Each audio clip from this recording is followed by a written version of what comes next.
ஒரு சிங்கம், கர்ப்பஸ்திரி பெண் சிங்கம், உணவு தேவை, மான தேடி வேட்டையாடிட்டு போகுது. மான் என்ன பண்ணுது? ஜம்ப் பண்ணி ஓடுது. இந்த பாறையிலிருந்து அந்த பாறைக்கு ஜம்ப் பண்ணுது. இது நிறைமாத கர்ப்பிணி. உணவு தேவையும் இருக்கு. அதனால அந்த மான் ஜம்ப் பண்ண அந்த ஸ்பீட்ல அதுவும் ஜம்ப் பண்ணுது. ஆனா இடைவெளியில விழுந்துருது. ஒரு நிறைமாத கர்ப்பிணி. கருவை அந்த கன்றை ஈனிட்டு செத்து போச்சு. இந்த கன்று சிங்க குட்டி எங்க ஈன்று இருக்கிறது என்றால், அங்க ஆடு தன் குட்டிகளை ஈன்று இருக்கிறது. அருமையான கதை, உள்ள புடிங்க. குட்டிகள், ஆட்டுக்குட்டிகள் இருக்கிற இடத்துல சிங்க குட்டி போய் விழுந்துருச்சு. சிங்கம் செத்து போச்சு. பெண் சிங்கம் செத்து போச்சு. ஆடு அப்பதான் குட்டிகளை ஈன்றதால அது என்ன நினைச்சுக்கிச்சு? குட்டிகளோடயே பால் கொடுத்து வளர்க்குது.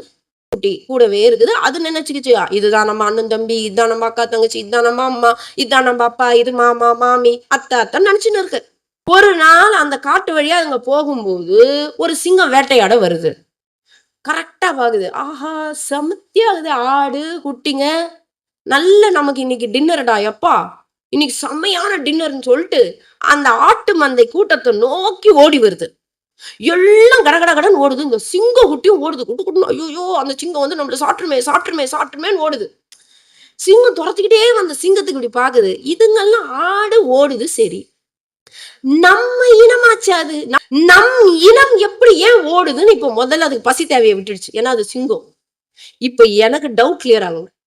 இந்த சிங்க குட்டி ஏன் என்ன பார்த்து ஓடுதுன்னு ஆடுகையும் ஆட்டுக்குட்டியையும் ஃபாலோ பண்றதை விட்டுட்டு வேகமா ஓடுது. சிங்கக்குட்டி பயந்துச்சு. ஐயோ, அம்மா சொன்னாலே நம்மள இந்த சிங்கம் சாட்டுறோன்னுட்டு ஐயோன்னு ஓடுது. குழந்தை குட்டி சிங்கம் பிடிச்சிச்சு.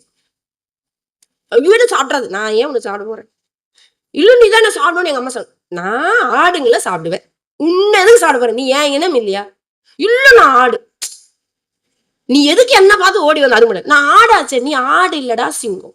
நம்ப மாட்டேன். நீ என்ன வேணும்னே ஏமாத்தி என்ன சாப்பிடறதுக்காக நீ சொல்ற. இல்ல, நீ சிங்கம். சிங்கம் என்ன பண்ணுச்சான்? தரன்னு அந்த சிங்கக்குட்டி இழுத்துட்டு வந்து அங்க ஒரு குட்டி நீர்நிலை இருந்துதான். பாரு பாரு, எட்டி பார்த்துதான், இப்படி பாக்குதான், இங்க பாக்குதான், இதையும் பாக்குது. என்ன, நான் உன்ன மாதிரியா இருக்கேன்? நீ என்ன மாதிரியா இருக்க? இப்ப நீ ஆடு மாதிரி இருக்கியா? இல்லையா? நான் உன்ன மாதிரி. அப்ப நீ யாரு? சிங்கம். நீ சிங்கம்டா. இதான் குரு. நீ ஆடு இல்ல, நீ ஆட்டு மந்த கூட்டம் இல்ல. இங்க உழன்று திரிந்து வருவதற்கு பிறந்த இப்படி சாகறதுக்கு நீ வரல. நீ சிங்கம். என் இனம்னு குரு என்ன பண்ணுவாரு? வாழையடி வாழை என வந்த திருக்கூட்ட மரபினில் நீயும் ஒருவன், வாடா என் இனத்துக்கு என்று அழைப்பவர் தான்.